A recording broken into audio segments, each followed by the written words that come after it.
Naweza atasongesha mbele sasa. Naweza songesha mashine hapa juu. Ndio mtumishi tunakaa naye kwa Yesu. Nashukuru sana kwa sababu ya kuja hapa. Mungu wa Mungu mzuri. Nataka nikupatie nafasi hii ya kuendelea kwa dakika 35 kwa kutulia. Hebu nishukuru Mungu.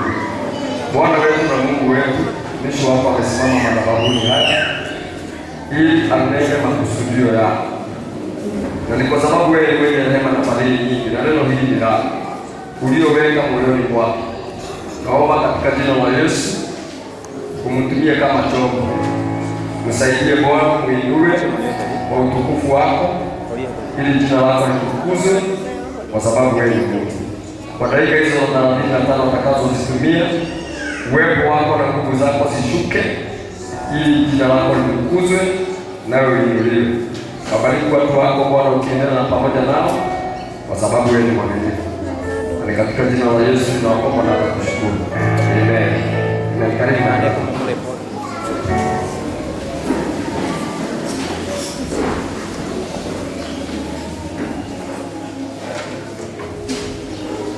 Bwana Yesu asifiwe. Bwana Yesu asifiwe kanisa. Namshukuru Bwana kwa kuwa ni mwema na fadhili zake ni za milele. Nimeokoka, Yesu ni Bwana. Naitwa Pastor Willy Taiti Wangogo. Sehemu zangu ni pale Joska. Nashukuru kwa ajili ya utumishi wa kanisa hili. Siwezi kusahau kushukuru mtumishi wa Bwana na mke wake Pastor. Ninashukuru sana pia kwa ajili ya mapasta wengine, Pastor Karimu, Anita na wengine wote. Sitashinda nikiwasema kwa majina, unajielewa vizuri. Na zaidi ya yote pia uongozi wa KG Mount Zion. Asanteni sana kwa kunipa nafasi hii. Ni kwa ajili hiyo protocol ya muhimu sana. I usually respect the hierarchy of power. Bwana Yesu atukuzwe. Siku ya leo namtukuza Bwana kwa sababu kitu cha kwanza, ujumbe wa asubuhi unaambatana na ujumbe ambao niko nao siku ya leo. Haleluya. Kitu cha pili, mtumishi wa Bwana akaniweka with a certain style. Haleluya. Anita, mtumishi wa Bwana, asante. Nilisikia akimalizia aliitisha laini ya rege. Haleluya. Aliitisha laini ya rege na sisi kwa nini mliona pastor wa rege. Haleluya. But I thank God because in every tune, as long as you're praising the Lord God Almighty, you are in the right position. Hallelujah. Kwa hiyo siku ya leo ningependa tuingie kwa neno ambalo ni the fear of the Lord. Kumuogopa ama kumuhofu Bwana. Bwana Yesu atukuzwe. Hicho ndicho kichwa changu cha siku ya leo. Kuogopa ama kumuhofu Bwana. Haleluya. Ningependa kwa upesi sana tuingie katika Proverbs au Mithali 9. Mithali 9. Proverbs 9. Hapo ndio nataka tuanzie.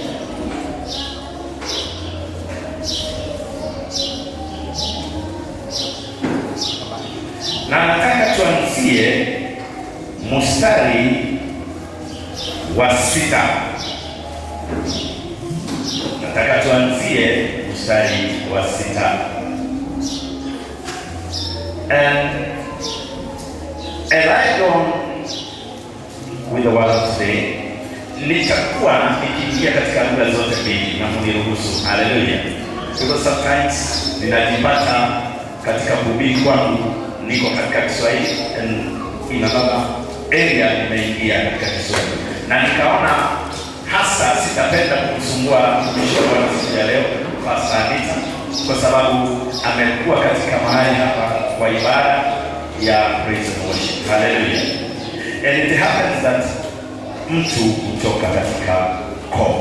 Hallelujah. So I'll excuse my pastor kwamba apumzike. Now, nitasoma kwa Kiingereza na ningeomba asante mtumishi kwa microphone hapo. Inasema hivi kutoka mstari wa 6. Forsake folly and live and go in the way of understanding.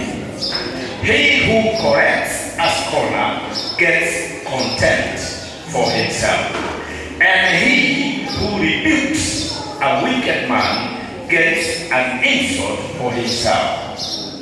Number 8. Do not rebuke a scholar, lest he hates you. Rebuke a wise man, and he will love you. Hallelujah. Give instructions to a wise man, and he will be ever wiser. Hallelujah. Teach a just man, and he will increase in learning. Number 10.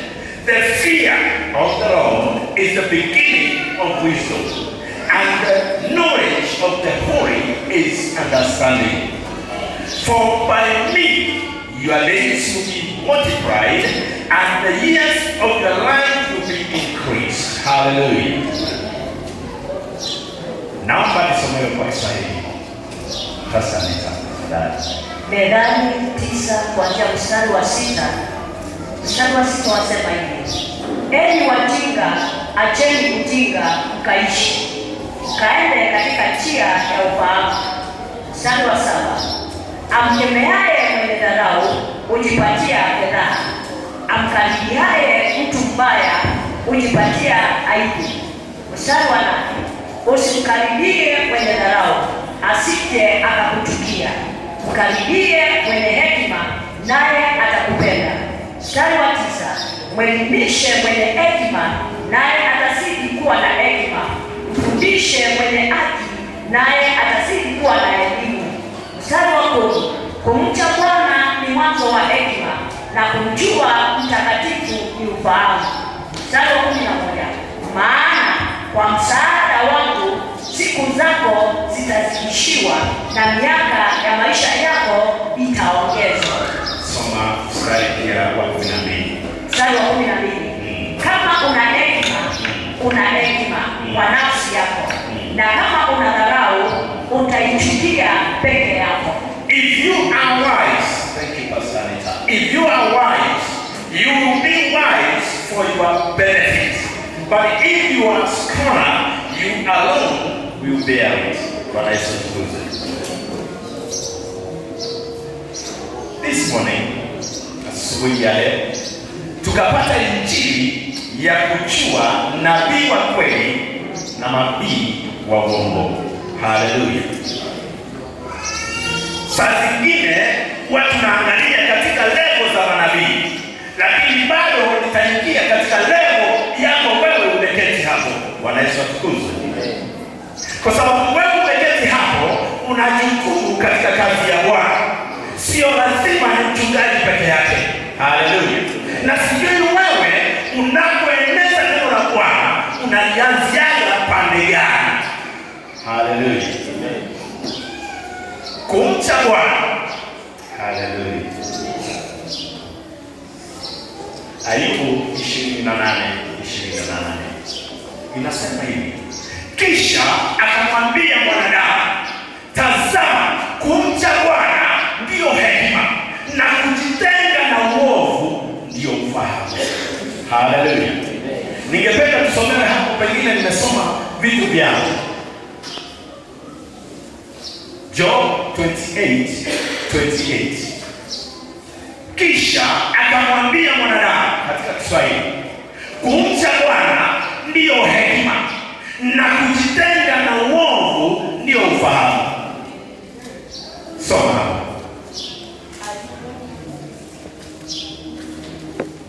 Ayubu 28 mstari wa 28. Kisha akamwambia mwanadamu, tazama, kumcha Bwana ndiyo hekima, na kujitenga na uovu ndiyo ufahamu. Haleluya. Kujitenga na uovu. Watu wengi tulipookoka, siku zile tulipookoka, tuliogopa uovu sana. Siku zako za kwanza, kumbuka siku uliokoka, kumbuka mwaka uliokoka, kumbuka vile uliogopa dhambi baada ya kumpokea Yesu Kristo. Angalia siku ya leo, baada ya kuzoeana na Kristo Yesu, baada ya kuzoeana na watumishi, baada ya kuzoeana na dini fulani, siku ya leo uko vipi? Ulikuwa unasoma maandiko kila kukicha, siku ya leo unatumia masaa 8 TikTok. Watu ambao wanajiita waokovu, 8 hours TikTok, Facebook, Instagram, X and whatever you have. Leo nimekuja kama nimejipanga. Yesu aliniambia hakika watu watakaohubiri neno lake. Si tumeanza hapo? Mtu ambaye ni mpumbavu saa hii ananichukia na ukanichukia bado. Haleluya. Watu wale mliokuja hapa kwa ajili ya jina la Bwana, Bwana alipanga ukataa ukweli. Haleluya. Bwana ni moto ambao ulao. Haleluya. Kama Bwana ni moto, Bwana neno lake kila siku halikugusi. Mbona halikugusi? Mbona halikuchomi? Mbona nikisema wewe ambaye ni mama umbea, shetani siku hizi hataki pepo mkubwa, anatumia pepo wadogo. Mzoeani, unafikiria shetani ya gharama. Anawapea pepo wadogo tu, pepo wa wivu. Hutaki kuona mama mwenzako na nguo mpya. Shida si wa kwenu, umjui. Wengine mnanisikia tayari hamjui, hata ujui nakaa, kwa sababu neno la Bwana ni moto, litakugusa. Sio mimi, Roho wa Bwana anakwambia badilika, change your ways. Haleluya. Tutabadilika kama tunaenda mbinguni, tutabadilika. Haleluya. Mtu mmoja. Haleluya. Ingia katika Zaburi moja. Zaburi moja.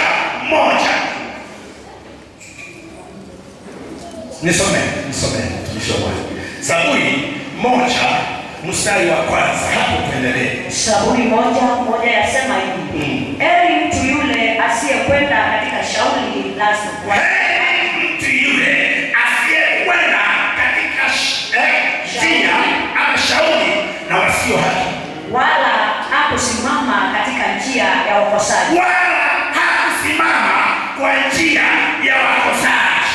hakuketi barazani pa wenye mizaha. Wamama, kwa nini unaketi na huyo mama na unamjua ni mdangu namba 1? Kwa nini unaketi na mtu wa mizaha? Kwa nini unakubali kuambukizwa ugonjwa huna?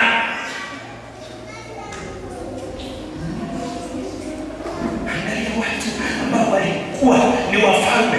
Daudi was a king. Ni kama Uhuru, ni kama President Ruto. He was a king, a fierce king, aliogopa Bwana. Haleluya. Amen. Mtumishi wa Bwana, keti. Asante. Aliogopa Bwana. Siku ya leo hauogopi Bwana. Ninashangaa miaka 22 kanisa hili likiwa hapa, na mtu anaingia huyo mlango mleni kweli. Yaani wapi Bwana, moto ulao. Kumbukeni Anania na Safira wakiwa kwa nyumba yao, kwa boma yao, walipouza na kufanya vile walifanya. Bwana hakushughulika nao. Haleluya. Hey, sasa wanaingia mlango wa kanisa. Wakadanganya Bwana.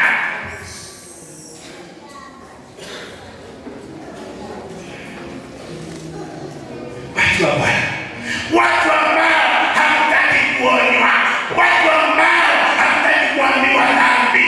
Watu ambao Yesu gani unaongea chini yake? Yesu yupo. Ulipookoka ulikuwa unafukuza homa kwako. Siku ya leo haitokaji. Na uko na miaka 20 hapo. Na uweze kufukuza homa kwako. Kwa sababu ulizoeana na Bwana. Una uoga wa Bwana. Wewe ndiye unamchukia yule umekaa next na yeye. Mataifa tuwaambie nini? Kama hapa ndani hatuwezi kukaa na Kristo. Mchungaji anamchukia mchungaji mwenyewe. I have my own anointing. You have your own. Amen. I cannot take yours. Amen. Hallelujah. You cannot take mine. Yes. Na anointing ni shida tu. Mimi nashangaa mnaujua vitu. Na ndio ukasikia mtumishi asubuhi anasema, wewe utajua mtumishi wa kweli ni upi? Na usomi maandiko. Umelala TikTok, umeamuka TikTok, shida yako ni gani? Yaani unaonana na Bwana Sunday. Hata na unataka uite Bwana. Tubariki. Kai mtoe kai wa. And this song I should ask you, never go wala mbona mkiri. But think about it in a deeper meaning. Kai mtoe kai wa. Kai mtoe uliatani. Nikushia kai mtu. Tija ukawa kanashio Mungu. Niko na ni moyo. Mwaka kumuilea mweko. Weko yako zalia. Weko yako ishi. Weko yako shukana. What are you doing? Hallelujah. Na wakopesha siku ya leo. Kwa sababu ni roho wa Bwana. Lazima ikafika saa hii. Utashangaa ngapi? Utaona kanisa mzima na rafu ishafanyika. Taiti yako hapa hajaenda. Hata hatujaona mabadiliko hapa. Jua hakuna mtu amebebwa. Mtumishi wa Bwana. Ukitoka nje ndio unakuta hapa. Tutoto tule innocent kidogo. Unaweza na Bwana ndio. Oione Yesu. Wewe wote hivyo. Hallelujah. Because you don't understand yourself. You don't understand your God. Ni kwa nini watu mtumishi wa Bwana ulifundisha? Ni kwa nini usijue mtumishi wa uongo? Kwa sababu wewe kitakacho kufanya ujue mtumishi wa uongo ni kusoma maandiko na kusoma. Ni nini kilipeleka watu shakawa? Walihubiriwa na Biblia. Kwani walihubiriwa na kitu kingine? Hallelujah. Hawakuhubiriwa na kitu kingine. Walihubiriwa na Biblia. Hallelujah. Kuna watu wanaofuatana na Biblia inaniambia vizuri. Ukiona mtu ni mlevi, ni msisi hata kukula sikuli na wewe. Biblia inaniambia hivyo. Nisikule na huyo mtu. Hallelujah. Yaani dunia tunairuhusu kwa kanisa. Badala ya kuchange ulimwengu unabadilisha kanisa. Hallelujah. Ulimwengu unabadilisha kanisa. Sasa Yesu ako kwa nani? Wewe unakiri Yesu na njia gani? Kuwa nini? Yaani mliambiwa na shetani hataki pepo wakubwa. Ndio mliacha vizuri. Hallelujah. Nikiingia kwa mabasi, wewe unachukia vizuri sasa. Wewe unayesema Bwana angalia mabasi, anaangalia moyo. Hebu nikuulize, kama Bwana anaangalia mabasi, Bwana anakuambia wewe ni hekalu yako, iweke takatifu. Hekalu ni moyo ama ni huu mwili? Na Mungu hakuangalia mwili ukikuja. Hii nguo ulivalia ndani, mtumishi wa Mungu. Hii ulivalia nani? Wewe ama mimi? Ulivalia mimi. Wewe nikuulize, hiyo nguo umevaa. Usipoivaa ukiwa kwako, kuna kitu kinakushangaza kwa sababu huna nguo. No, hey, let us talk common sense now. Wewe ukiwa uchi kwa ndugu yako, kuna kitu naogopa. Kwa hiyo nguo unavalia nani? Watu tukuone Bwana. Na wewe unakuja hapa uko nusu uchi, unatatiza watu wa Bwana. Mathayo 5 inasema kuna dhambi zaidi ya dhambi. Hebu nieleze. Jamani, hamtaki kujua dhambi, hamtaki kuacha dhambi, unaingia na digital. Wili ana roho, ana roho. Na nitamuona Bwana na ana roho yako. Na wewe na digital yako. Unione kando ile. Na wewe kule. Haleluya. Yaani kuna vijana hapa wadogo, kuna wazee kama mtumishi wa Bwana, kuna wazee hapa. Hebu kidogo nifanye ujinga kidogo. Ujinga ni mzuri zaidi, inasaidia. Haleluya. Nataka niulize katika wanaume hapa, haleluya, mwanaume ambaye hawezi zama mkono juu, mnaona mkono yote? Hakuna. Na hapa siku na wazee, siku na wazee, kwa hivyo wanaweza sana. Alafu unakuja uchi. Haya, mzee yote hapa ambaye ni kipofu, inua mkono juu. Kipofu. Hakuna vipofu hapa. Kwa hivyo tuko na macho. Sasa wewe unifanye hiyo tuone nini? Na ni sisi tulifanya. Wewe unatatiza mtumishi wa Bwana hapa. Unatatiza youth alikuja pale kutafuta Bwana. Unaona kama kwa inani. Mumeleta kwa kanisa. Na mtaki kuambiwa.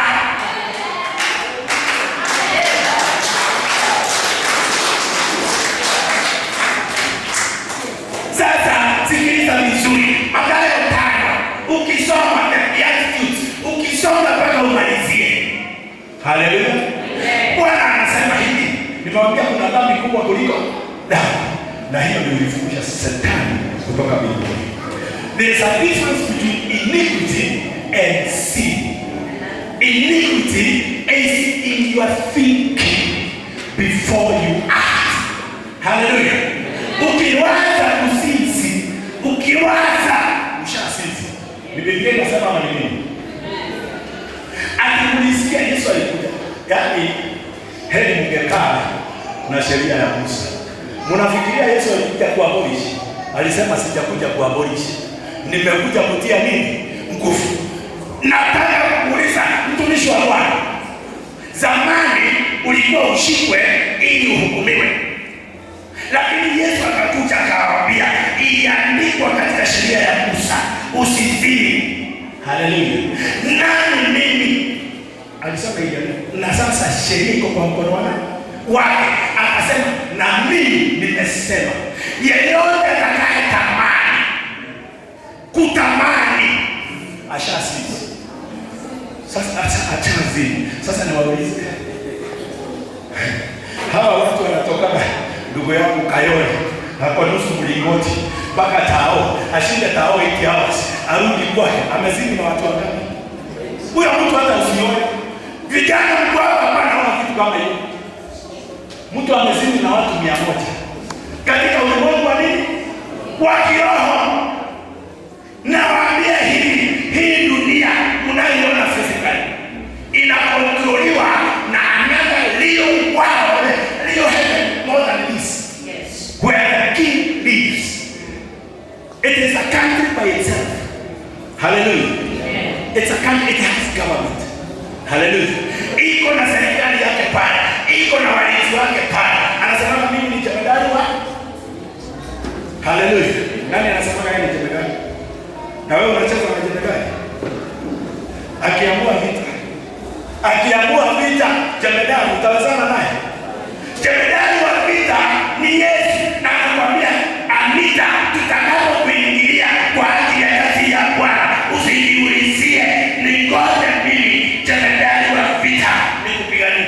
Kwa nini unashindana sasa, unasuguana na mama huko akialikusema dunia ikimoma une na ukome no tendo ni mako.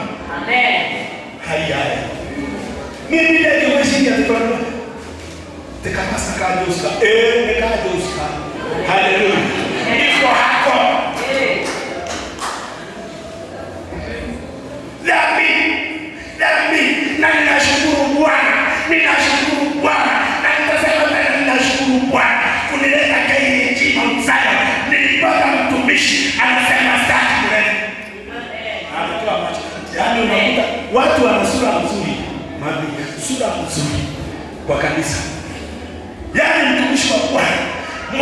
mrembo akikutwa na mume wake pale, mume akatoroka.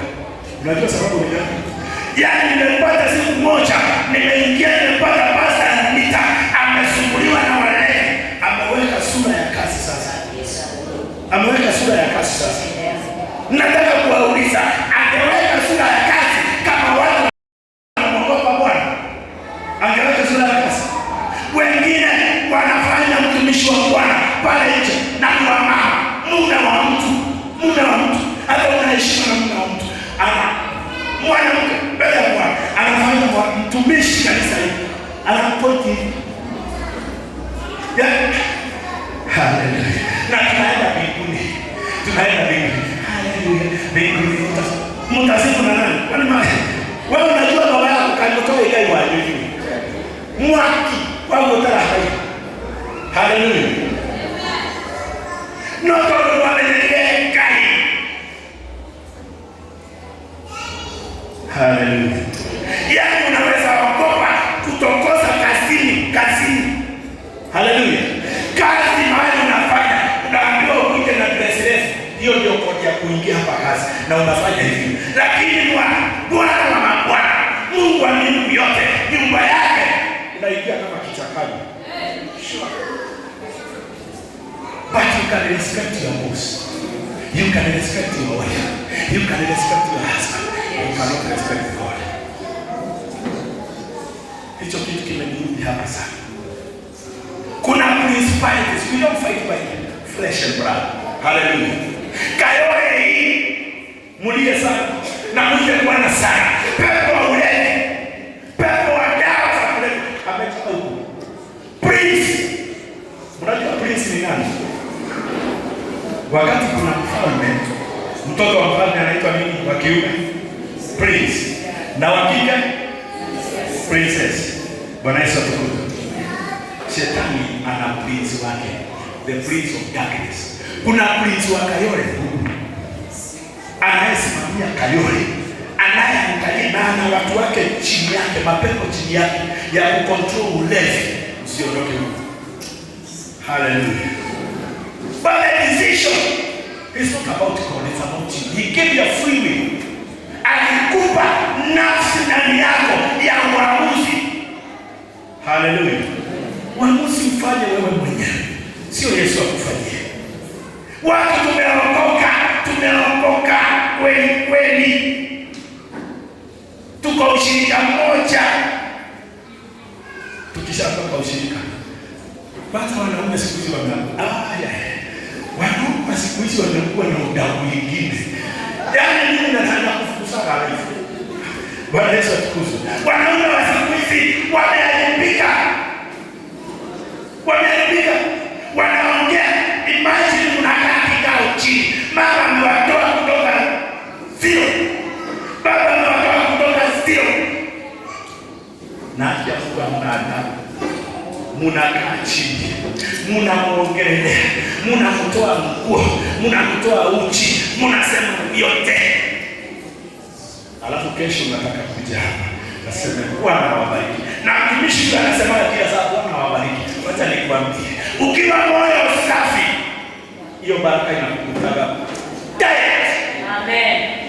Kama wewe ni mtu wa kushinda na midomo, hautaki. Wamama, ukiona mwana kutoka siku ya leo unayekutia muda akikuja kwako na una namna ya kumkataza kuja kwako, toa nguo za mzee za watoto mpaka zile safi, weka hapo nje, umwambie tukipiga story nisaidie kuosha hizi nguo. Bwana kama atakaa.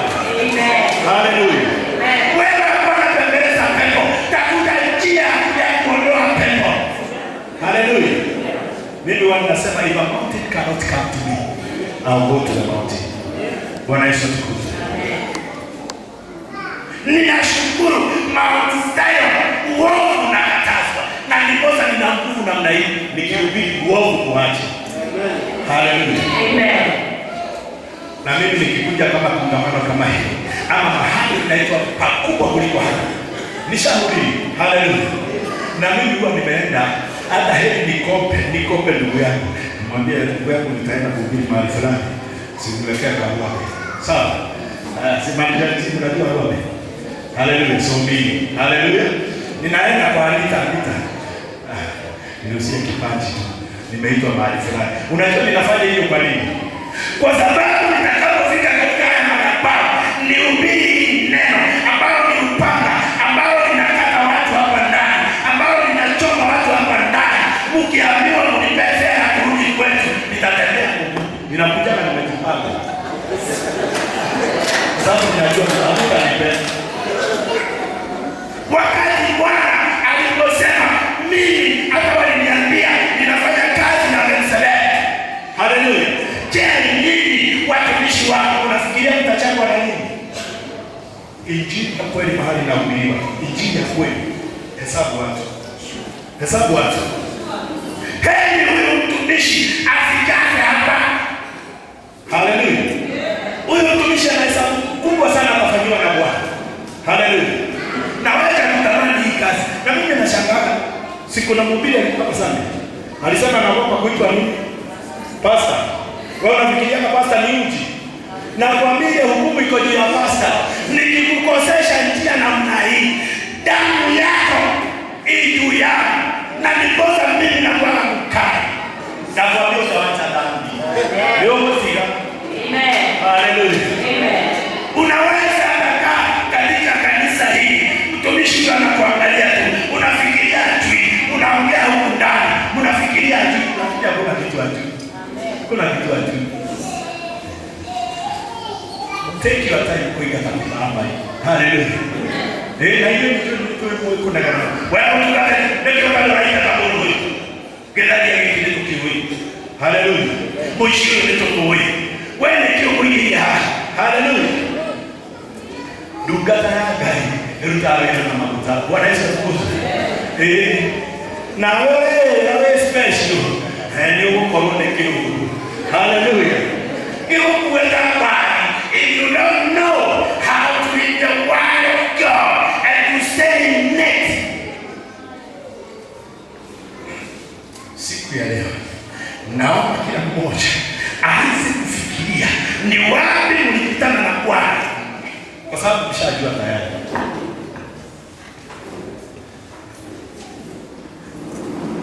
Halafu sasa tukisema tuombeane, sasa wewe unajikana watajua nini. Wacha nikuambie,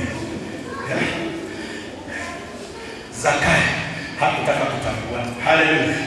Alisimama akaona Yesu ndio huyu, akapanda juu ya mti, akasema siku ya leo nakaa na Bwana. Haleluya. Akarudisha mpaka mali aliyokuwa amechukua manabii. Haleluya. Siku ya leo umekatwa. Na kama ninakwambia hili, kama mimi Mungu aishio, kama mimi ni mtumishi wa Bwana, kama wewe umeguswa na moto wake, umeguswa na upanga wake, usipotubu siku ya leo, ninakuhakikishia hii, you face consequences. Hallelujah. Bwana si kitu cha mzaha. Bwana anasema nikampenda Yakobo, nikamchukia Esau. Chuki ya Bwana si kama ile hapo na kuchukiana tu bure. Chuki ya Bwana ni gani? Chuki ya Bwana ni hii, na uelewe, usiinterpretiwe mambo mengine ya upuzi na takataka. Hasira ya Bwana ama chuki ya Bwana ni hii. Amekuangalia, amekuona. Haleluya. Na anaona wewe hauamiliki, hausemeshi, hauwezi kuelezea. Haleluya. Mtu ambaye anapendwa na Bwana, anakanywa na Bwana, anapigwa na Bwana, anaumizwa na Bwana. Mtu Bwana ambaye hajapenda hata kuuliza ukifanya uzinzi, hata utafanyia hapa kanisa na hakuna kitu anakuuliza. Anakuchukia. Nyinyi wazazi mko hapa. Wewe unayechukua kupenda mtoto wako, akifanya ujinga unafanya nini? Unachukua kiboko ama unamwachaga tu hivyo? Kama unamwachaga na uko mzazi hapa, upendi huyo mtoto, niposa ukaitwa baba. Na kuna tofauti ya baba. Haleluya. Baba si jina la mtu. Haleluya. Baba is a source. mahali panatoka kitu. Haleluya. Na ndipo sababu anatofautisha. Kuna baba wa ulimwenguni na baba wa, na sijui mnapenda kwenda mbinguni kufanya nini? Mnaenda kufanya nini? Haleluya. Unaona nimequalify watu tayari. Mtumishi wa Bwana. Ombi la Bwana linasema nini? Our Father who is in heaven, hallowed be thy name. Thy kingdom come on earth as it is in heaven. Where are you going? Yesu anakuja huku na unaenda huko. Kwa nini mnapitana? Haleluya. Ni nini nimeandika hiyo? Thy kingdom come on earth. Where is that? Here. As it is in vile sheria, vile Mungu anafanya mbinguni, akuja hapa akufanyie hivyo hapa. Na wewe unaenda wapi? Bwana anasema katika maandiko, kuna watu hawataonja mauti. Haleluya. Kuna watu hawatakufa. Sasa kuna sababu naenda heaven, hawa wataenda hapo na watakuwa tu bado hapa akikuja. Haleluya.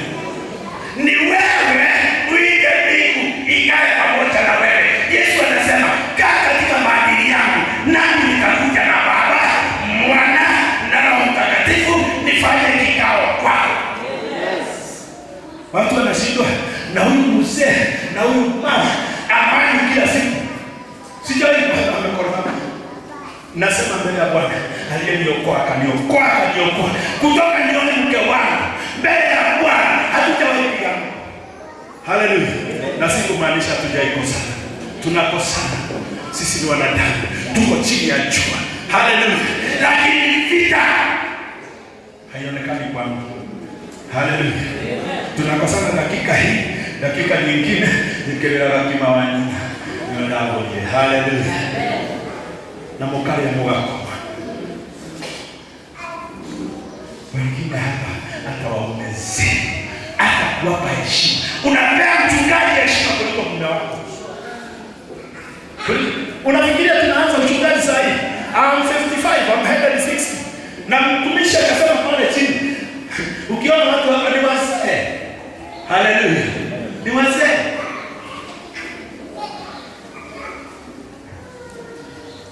Lakini wewe kazi yako, mkipatana na watu, mtu wa ndani amekonda ni kuisha anaisha. Mtu wa nje hapa ni kibonge. Na kitu kimebaki ni Bwana Yesu asifiwe. Ukipatana na Bwana, ukapatana na yeye wapi? Na alienda miaka 3 iliyopita. Unaingia sasa hivi huna kitu na unatoka bila kitu. Siku ya leo Bwana anataka tutubu. Amen. Amen. Bwana anataka uwepo wake uturudie. Haleluya. Watu wanaimba uwepo wako Bwana. Nikwambie, uwepo wa Bwana huwezi kukaa na msinzi. Bwana ni mtakatifu kiasi kwamba mbinguni mahali anaishi. Mtumishi nimesikia akiomba wasa 24 ni kuinama na kuinuka. Usipenda kwenda mbinguni. Wewe hata masaa mawili huwezi omba. Mbinguni wanadai, wanainama, wanainuka, wanainama. Mtakatifu ndio 24/7. 24/7.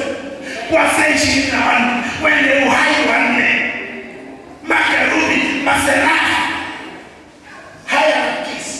Watu wakubwa mbinguni wanainama wakisema mtakatifu, mtakatifu, mtakatifu ni wewe. Wewe msinzi unakuja hapa kusema mtakatifu. Mtakatifu wa wapi? Unafikiria Bwana mtakatifu wa Israeli atakaa katika nyumba imejaa uchafu? Wacha Yesu akukimbie. Wacha Yesu akurudie. Mama, wacha Yesu akurudie. Baba, wacha Yesu akurudie. Watoto wadogo wacheni Bwana kandani. Na ninawaambia hivi, hakuna siku utakayoalika hata siku moja. Magonjwa utasikia na historia. Yaani sikia. Mafuta hii unachezewa na mtumishi aliongea. False prophet. Mafuta unashikisha mpaka kwa hizi chono ni uso.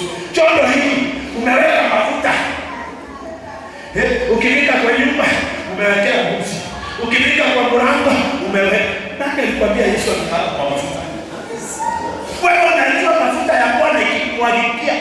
Shida iko na hiyo mafuta yale. Daudi alipokuwa anointed from that minute on, walikosana na ndugu zake. Anointing si kitu ya kuchezea. Wachageni kudanganywa na anointing yao. Anointing kiangia kumisha kiatu ndio kinapanuka vizuri. Mpaka nauliza na Yesu atakuja kukuja lini? Ukiambiwa huyu mzee mtumishi wa Bwana, huyu ndio afike hapa. Mtumishi wa Bwana atakusomesha kidogo. Ndio afike hapa huyu baba yetu. Ndio afike hapa. Nani walimjua? Nani walimjua vizuri? Haleluya. Unaona hapo? Yaani alikuwa chini. Huyu mama muulize, amepikia watoto wake mpaka vitu vinakaaje? Anointing ikakaa kwa nyumba yako, my friend, be ready. Anointing iliposhuka katika mtu anaitwa Yosef, aliambiwa mpaka na baba yake, hatuwezi kuinamia, wacha ujinga wewe kwanza. Haleluya. Nani ya kuinamia hapa? Kijana ndogo hapa. Haleluya. Angalia, Yosef aliuzwa mara ngapi? Unajua aliuzwa mara ngapi? The first round aliuzwa na ndugu zake. Haleluya. Akauziwa watu waliokuwa wakienda. Haleluya. Akauzwa. Alipofika kule tena akauzwa kwa Potifa. Na wale walikununua. Haleluya. Angalia mafuta. Anointing. And you are praying with anointing. Nimekaa kwa mabati mpaka unakaa kwa mabati. Unakaa mpaka unazimbaje. Mpaka watu wanasema kama hati. Na kwa ugai ya Torah hapo. Haleluya. Unakanyaga hapo, shida yako inaisha. Anasema crown. Na ukiambiwa mwende mnaiti ni ushirika kwa mtumishi. Unakuta na kwa pastor kaoga Kenya. Kwa hiyo ndio tunaambia. Bwana Yesu atukuzwe. Yaani unjui kukanyagisha miguu mahali patakatifu. Bwana Yesu atukuzwe. Musa alipojaribu kwenda karibu na Bwana, aliambiwa aje? Toa viatu kwa ajili mahali na kukanyaga. Ni basi patakatifu. Sasa ningependa kumalizia. Mimi ninajua tuko pamoja na nyinyi. Watu werevu sahi Bwana wakumbuke. Haleluya. Watu werevu sahi mbadilike. Haleluya. Watu werevu wa Bwana, unayejua Bwana unayemtumikia, na wasihi katika jina lake lililo safi, mbadilike. Bwana arejelee nyumba zenu. Haleluya. Hiyo roho unaona uko nayo.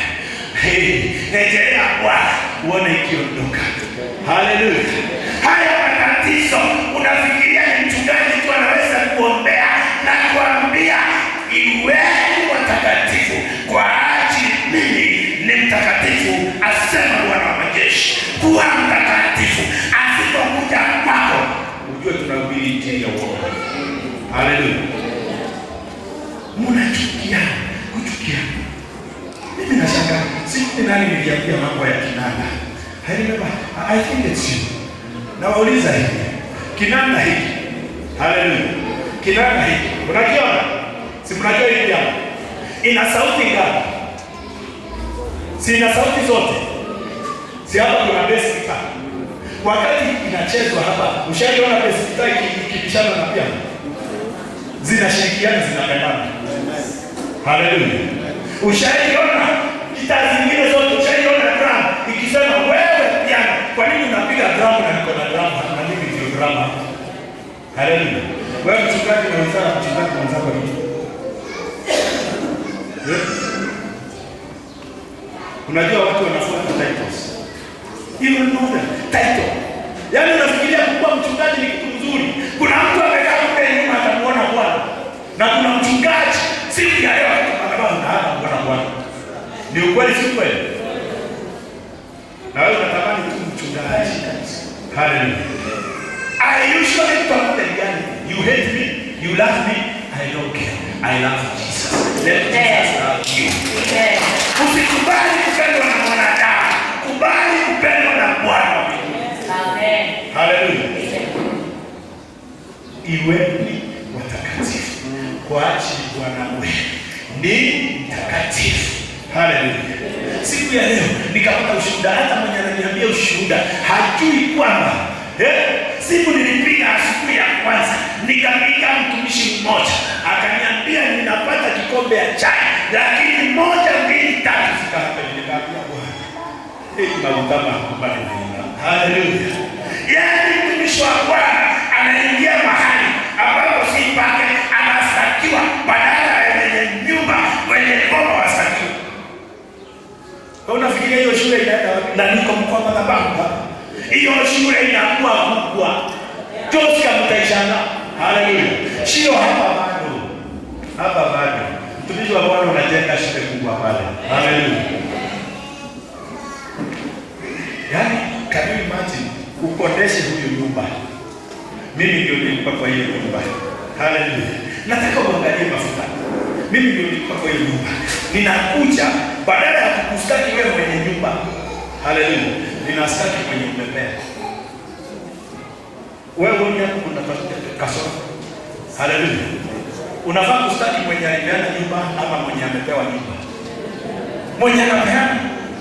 Lakini mafuta inakusumbua Bwana. Mtu anatolewa kipepo. Graded size. Yaani mpaka hata uogopi na anafuata tena. Akahurumiwa. Kuna watu wana huruma, kuna watu wa Bwana. Waache kukusaidie. Haleluya. Nikutengenezee uishi. Uende mahali ujipange.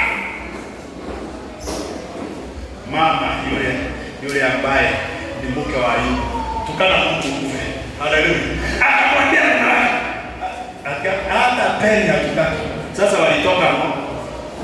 Siwakaenda na Bwana hawezi kubali mikono ya mtu mtakatifu ipeane vitu vitakatifu mahali pabaya. Haleluya. Na ninakwambia hivi mbele ya madhabahu haya, kama huyo mtu ameshika hiyo pesa na hiyo roho, hiyo pesa ingeenda kuwabaliza. Don't get something that is holy when you are unholy. Bwana Yesu asifiwe. Stop. Acheni hiyo mchezo. Simameni chini. Simameni chini.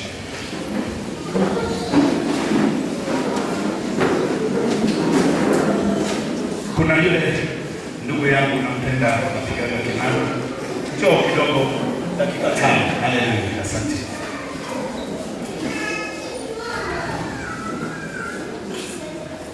Ile nyimbo ninapenda ndio nitamaliza nayo. Na nikimaliza nayo, mimi sitaki kujua mambo yako. Haleluya. Sitaki kujua mambo yako. Lakini kuna kitu unahitaji kurekebishwa na Bwana. Haleluya.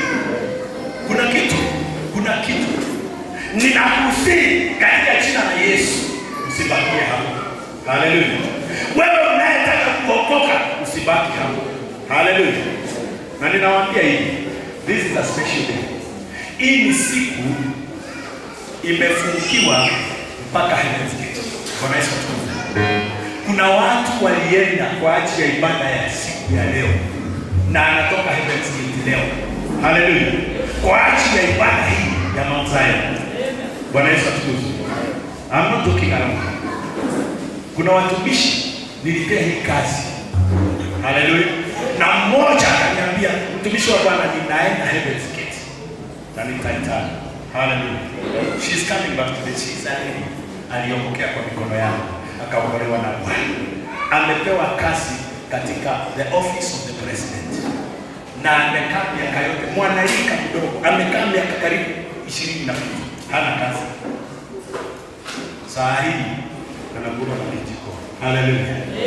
Ukingoja Bwana, ukitulia kwa Bwana, utamwona.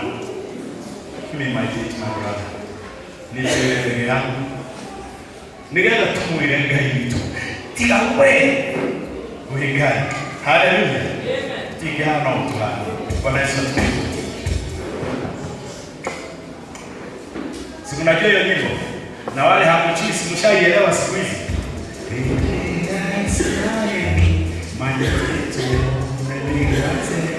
Ale ama mwite tete mamera oi tuikire moina moina kera gai wanyu etea otukenie ene asirai aniteto nekwase ayama anitete mamera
Tazama, tumekuja kwa ajili ya kutubu mtakatifu mwema.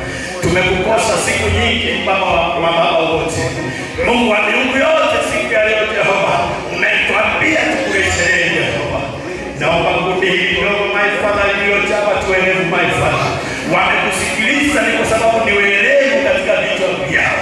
Bwana, hungewakemea kama hujawapenda, hungewafundisha ile neno kama hujawapenda.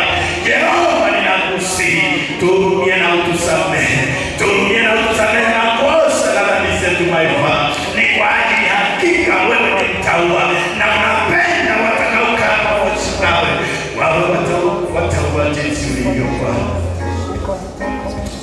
Naomba ukuje hapa mbele, naomba kuja tuombe pamoja. Kujeni tuombe pamoja. Mimi sijui umefanya nini, hata mimi niko na kasoro yangu, Wewe hakuna shida yako. Walezi tuna shida, wamama tuna shida, wazee tuna shida. Usidanganyane. Mimi sio mimi ninakuita. Siku moja katika maandiko, katika Marko 5, Yesu akaenda kutoa pepo katika mtu mmoja aliyekuwa anaishi makaburini. Alipoenda mahali pale, alipomtoa pepo, katika yule mtu kuna maombi matatu yaliyokuwa mahali pale, na unisikilize vizuri, ili ninapoenda kuketi na kumpasa kipasa sauti mtumishi Reverend Kima, usije ukasema ukusikia. Kitu cha kwanza, alipotoa pepo katika yule mtu alikuwa makaburini, kitu cha kwanza yule mtu alipata pumziko. Haleluya! Alipata nini? Pumziko. Kitu cha pili, alipata amani. Haleluya! Kitu cha tatu, alivishwa nguo. Pale kaburini alikuwa anaenda uchi. Haleluya! Akavishwa nguo na akarudi to his sober mind. Bwana Yesu atukuzwe. Na kuna maombi matatu yalifanywa pale. Ombi la kwanza, maombi mawili Yesu akayakubali. Ombi moja akalikataa.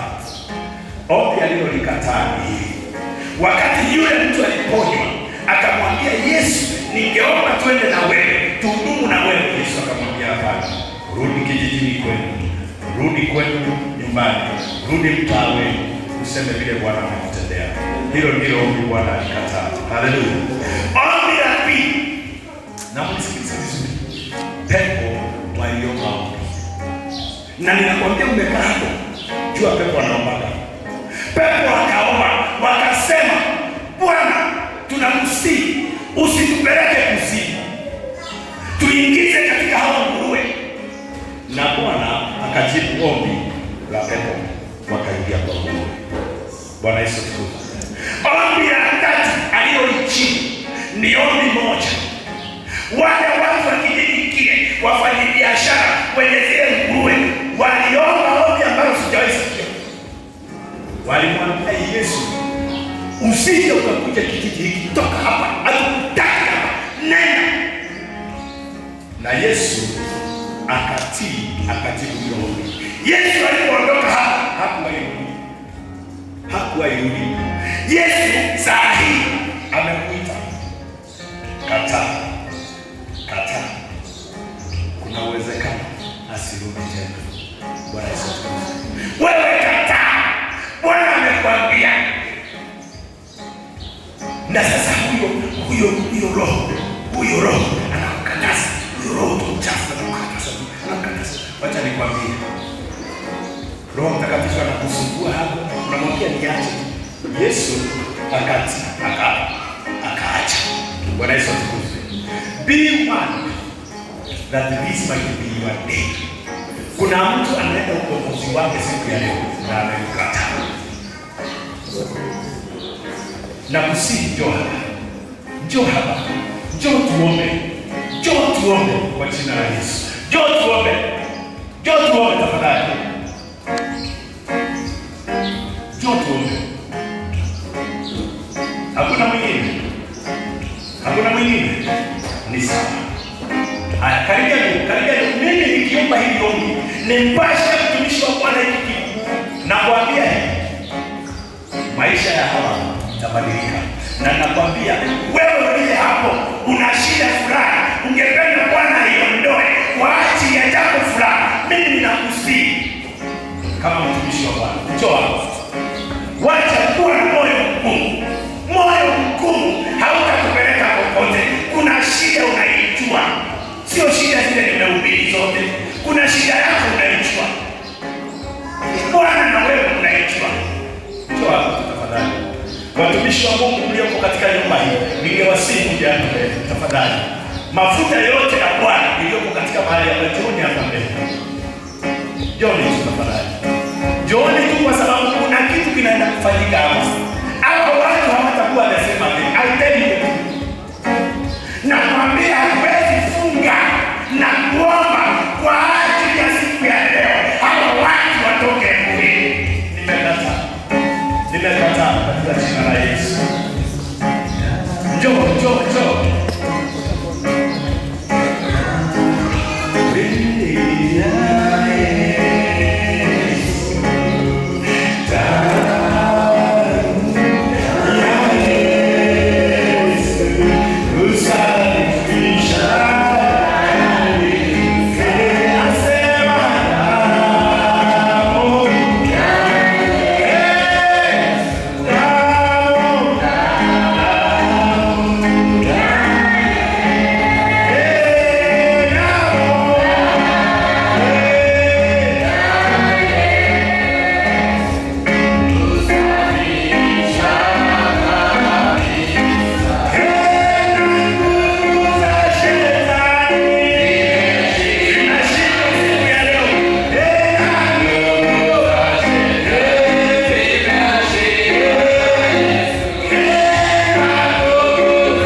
wako sifa. Hawa ni watakatifu wako. Na Baba, wamesimama mbele ya madhabahu haya imeitanishwa nao. Bwana, tunaomba katika jina la Yesu, jina liliye na nguvu na mamlaka, linaotawala mbingu na nchi, linaotenda mambo makuu, tunatangaza ya kwamba mashekara baganda mahitaji ya watu wako walioweza kupiga magoti mbele ya watu wako Bwana, na wakasimama mbele ya madhabahu haya, tunaomba katika jina la Yesu uweze kuwagusa, kushughulikia mahitaji yao, na kwa sababu wewe ni Mungu unasikia dua zetu Bwana, wamepiga mbele yako, hawajasimama mbele ya mwanadamu. Unajua yale wanaopitia, mashekere maganda, unajua migango wanaopitia, bali kwa sababu ya nguvu za mbingu mazeka Bwana, kwa sababu ya nguvu za mbingu, shuka na uwezo wako, ushughulikia watu wako, shughulikia watu wako Baba, pata sehemu, ushughulikia watu wako Bwana, shughulikia watu wako, shughulikia watu wako, watendee katika jina la Yesu. Na kwa sababu wewe ni mwaminifu, wewe si nyungu za mali, nyungu zile hazikii, zile hazioni, wewe ni Mungu unajibu. Bwana wetu, tunasimama mbele yako, tunasimama mbele ya uwepo wako, tukijua wewe unatujibu. Na kwa sababu umesema ya kwamba wale wanaokutafuta wamepata hekima, wamepata ufahamu, watu hao Bwana wa mbinguni wamepata kibali. Naomba katika jina la Yesu uwamalizie matatizo yao, usimame pamoja nao, yale yote walikuwa wanakusudia. Bwana, ufungue milango, Bwana, ufungue milango Baba, naomba katika jina la Yesu wafungulie milango gaimaiyule milango imazeja, wafungulie milango siwe neno lako ulioongelesha, na wamefika mbele ya madhabahu haya ni kwa sababu ya neno lako linaotawala katika madhabahu haya. Tunaomba katika jina la Yesu matatizo yao ifike mwisho katika jina la Yesu.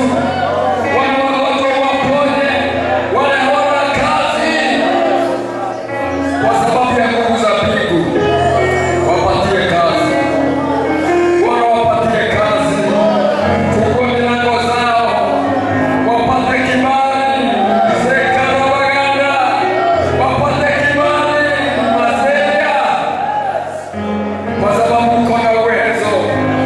Wewe hujawaheshimiwa, wewe ni mfalme, unatawala na kutamalaki. Bwana, tenda kwa sababu ya utukufu wako. Hakuna mtu atakayeinuliwa, lakini watu hawa watakuinua. Watu hawa watakuinua, watakutukuza kwa sababu uko na uwezo. Chukua usukani Bwana wa mbinguni, katika jina la Yesu utendee watu wako, fungua milango zao. Milango zote imefungwa ni adui, tumefungua na damu ya Yesu, damu iliyo na uwezo. Shekama ya nafuza nandurugozeka sheria laganda maji ya lagando shekelelezelia inaifungua sasa, jina lako kuu litatenda kwa sababu ya ukuu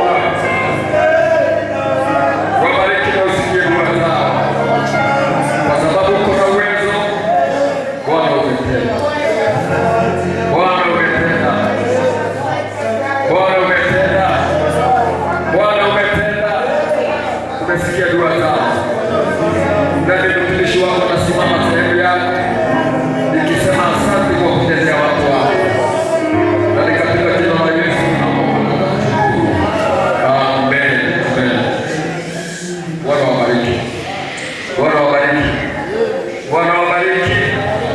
Bwana wabariki na watendee.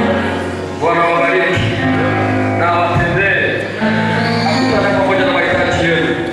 Bwana wabariki. Amen. Bwana wabariki. Wabariki na watendee. Akutane pamoja na mahitaji yenu. Katika jina la Yesu. Bwana wabariki. Teni baraka za Bwana.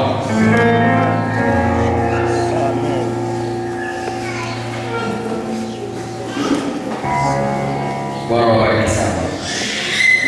Neno la Mungu ni upanga ukatao kuwili na uko na nguvu ya kuponya. Bwana asifiwe sana. Mungu wetu ako na nguvu za kupenda. Neno liko katika Mithali 9 na mstari wa 10. Imesema mkisikia. Haleluya. Ukisikia tu na Bwana atawafanyia hayo mengine yote, kwa sababu yeye ni mwaminifu. Bwana asifiwe sana. Mungu akutana pamoja na mahitaji yetu. Na yale mtu unataka Bwana atawatendea. Bwana wabariki. Bwana wabariki.